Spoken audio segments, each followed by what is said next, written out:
Hi అండి, అందరికీ నమస్కారం. నిన్న లలితా సహస్రనామం గురించి అయితే వీడియో చేస్తే చాలామంది అయితే మన ఛానల్ని సబ్స్క్రైబ్ చేసుకున్నారు. కామెంట్స్లో కూడా అడిగినారు, అమ్మ ఈ నామంలో మనం ఏ నామం జపిస్తే మన పిల్లలైతే బాగా బుద్ధివంతులు జ్ఞానవంతులు అయితే అవుతారైతే చెప్పమని చెప్పేసి ఆ నామం ఏంటో ఈ వీడియోలో అయితే మీకు క్లుప్తంగా చెప్తానండి. మన పిల్లలు కీర్తి, తుష్టి, పుష్టి, స్మృతి, గృతి కలగాలి అంటే, కీర్తివంతులుగా కావాలి అంటే మనం ఈ లలితా సహస్రనామంలో ఈ ఒక్క చిన్న నామాన్ని జపించి చూడండి. మన పిల్లలకు కవచంలా, రక్షా కవచంలా అల్లుకుని ఉంటుంది. ఆ నామం ఏంటో ఈ వీడియోలో మీకు తెలియజేస్తానండి.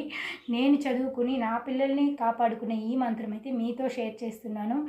ఓం ఐం హ్రీం శ్రీం కుమార గణనాదంబ తుష్టి పుష్టి స్మృతి రుతి కీర్తి నందిని విఘ్ననాశిని అంటే, విఘ్నేశ్వర ఏ విఘ్నాలు లేకుండా అమ్మవారి దయ వల్ల నా బిడ్డలకు కీర్తి, తుష్టి, పుష్టి, స్మృతి, జ్ఞానాన్ని ప్రసాదించు తండ్రి అని అర్థం.